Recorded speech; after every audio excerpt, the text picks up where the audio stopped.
across to Hong Kong for analysis on Xi Jinping's visit in a moment. But first, let's get the latest details from Zain Al-Bedeen Al-Kanu, who's in Riyadh.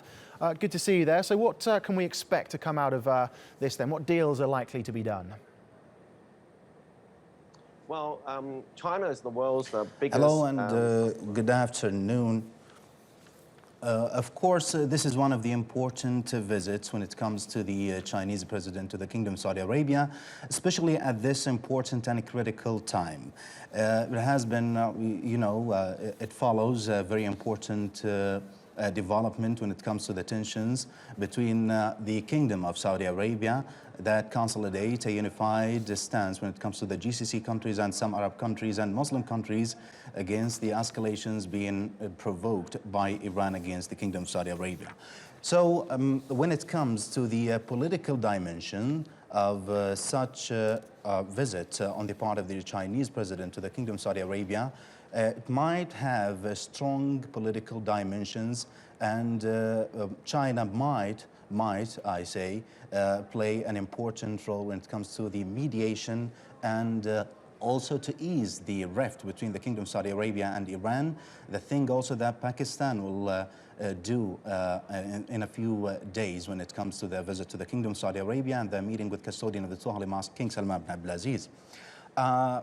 Also, we have an economic presence, a strong presence when it comes to this visit, as has been stressed and reiterated by the Chinese ambassador to the Kingdom of Saudi Arabia. Mr. Li Chengwen described this visit as a very important visit, and also it might witness signing of important deals and agreements like the Mexican president visit to the Kingdom of Saudi Arabia that come up with 9 agreements between the Kingdom of Saudi Arabia and Mexico. This is also a very important visit when it comes to China, and also China is a very important country when it comes to the Kingdom of Saudi Arabia, especially when it comes to the regional and international level.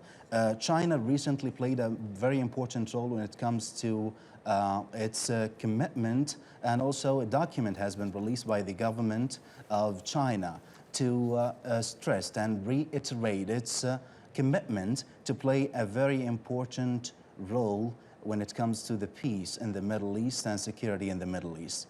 So it's been looked upon as a very important visit when it comes to the Kingdom of Saudi Arabia. When it comes to the commercial, economic, technology and energy cooperation, also it will have a share, and a big share. And also not to mention that we have more than 160 Chinese companies operating in the Kingdom of Saudi Arabia. For example, when it comes to the Mexican visit to the Kingdom of Saudi Arabia, we have an agreement like an agreement to avoid taxation and taxes evasions. A thing might be happened also when it comes to the Chinese president visit to the Kingdom of Saudi Arabia. So we are going to see also a very important role of the private sector of both Kingdom of Saudi Arabia and China. Okay, Zain, thank you very much. Let's get some more analysis now and go to Hong Kong. Andrew Leung is a China strategist and joins us. Good to see you there. So what's the significance then of the timing of Xi Jinping's visit, do you think?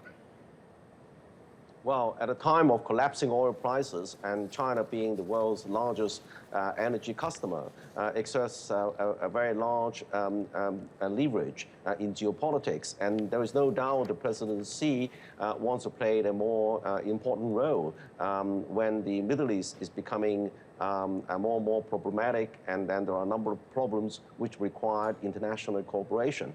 But more so, China is launching its One Belt, One Road transcontinental initiative, linking Eurasia, Central Asia and Europe more to China and opening up China's market to this region.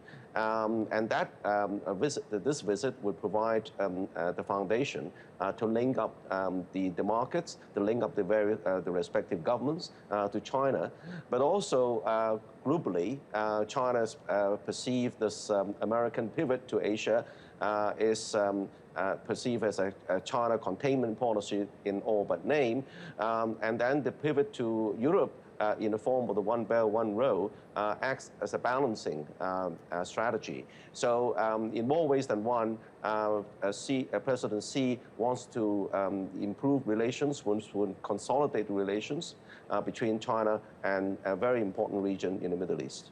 Okay, and I mean, tensions between Saudi Arabia and Iran are obviously quite high now. What role does China play diplomatically here? China, of course, as consistently does not agree that every solution is a military solution, and every solution is subject to coercion. So China wants to play a more mediating role, not taking sides, but trying to explore areas for agreement and trying to build trust on both sides. And so it's significant that President Xi chooses to visit both Saudi Arabia and Iran, the two rivals, and also through their proxies in the problems in the Middle East, including Syria. And China's now ambition is to become a more responsible global player. And then the problems over Syria offers China's the opportunity. But China's approach, as indeed similar to other countries, is not necessarily through military coercion. It is through trade, investments, and that also is compatible with China's One Belt, One Road initiative. Okay, Andrew, thank you very much. Andrew Leung there in Hong Kong.